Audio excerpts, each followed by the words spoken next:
The only thing we have to fear is fear itself. We choose to go to the moon in this decade and do the other things, not because they are easy, but because they are hard.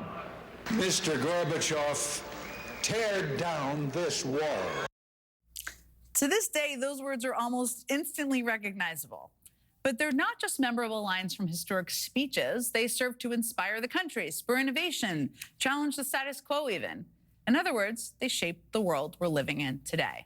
That's the premise of a new children's book by historian and best-selling author Jared Cohen, Speaking of America. It's an illustrated history of the people who have served as president, focusing on the way they spoke to their fellow Americans. I'm joined now by the author of that book, my friend Jared Cohen. Jared, hi there. So, okay, I don't even know how you have time to do all the things. Good to see you too. I don't know how you have time to do all the things you do. I mean, you've written 2 best-selling books about U.S. presidents. You now have a children's book out there.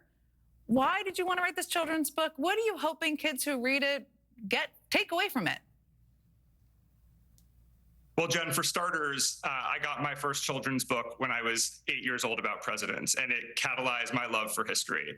But the idea for this book came from one, wanting to write the book that I wanted to read to my kids, but they started repeating things about politics that they heard on TV, or that they saw on social media, or that someone said on the bus. And it occurred to me, we have to figure out as parents how to talk to our kids about politics long before they're gonna learn about it in school. And so what I wanted to do was use the 45 characters in American history that have served as president 46 times. And since we always tell our kids to use their words, I wanted to take one sentence spoken or written by every single president, talk about what was happening in the country when they said it, what they meant by the words, and how those words shaped the course of history. So as you just referenced, and I have the book right here, it literally goes through president by president. Now, not every president has the soaring rhetoric of JFK or Ronald Reagan or Barack Obama. So how did you end up choosing quotes from some of the presidents who weren't necessarily known for being as inspiring or memorable in terms of how they spoke? Well, for some of the presidents, it was admittedly a stretch. William Henry Harrison dies after 30 days in office, and so finding a quote from him that's inspiring is let's just say challenging.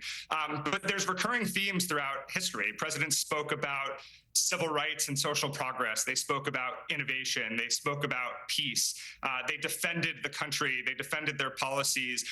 There was a lot of reflecting back on the principles of the founding fathers. And so what I tried to do is balance those themes.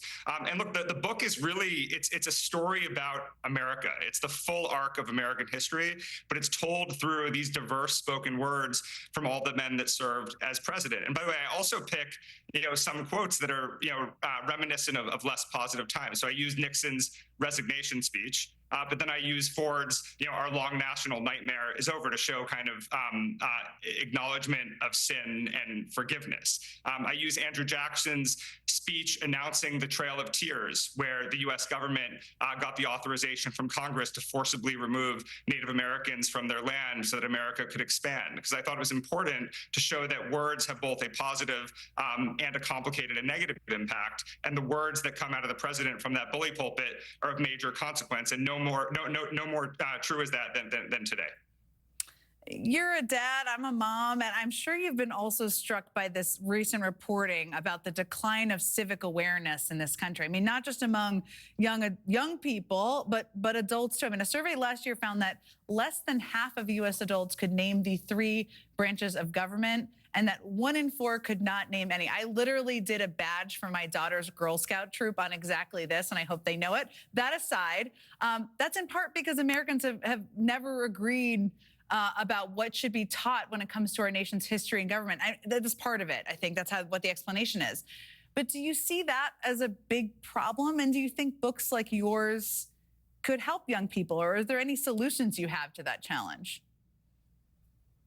I think it's a huge problem. I think we can't be afraid to talk to our kids about politics. We certainly in our schools can't be afraid to teach kids about politics. And by the way, it's not like we have a choice. They're getting exposed to it on social media. They're getting exposed to it on television. They're hearing their parents talk about it. And one of the things that's interesting about this book that I didn't expect I got great feedback from friends who I gave it to when it first came out, or advanced copies, and they all said the same thing to me, which was one of the best parts about reading this book as an adult is it gave them a refresher course on American history. I think even us adults, we can be forgiven for forgetting what Bleeding Kansas was. We can be forgiven for forgetting who Rutherford Hayes was. We can be forgiven for the fact that we don't remember James Garfield, and yet he had one of the most inspiring quotes in 1881 at his inauguration, when he said the elevation of the Black race from enslaved people to the full rights of citizens is one of the most important moments in American history since the Constitution. We can be forgiven for forgetting those things, but by giving parents a book that they actually want to read to their kids, they're both educating their children and relearning American history at the same time.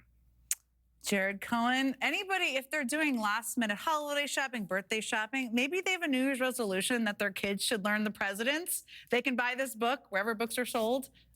Thank you so much for joining us. It's always great to see you. I hope you have a good, restful time with your family. Coming up,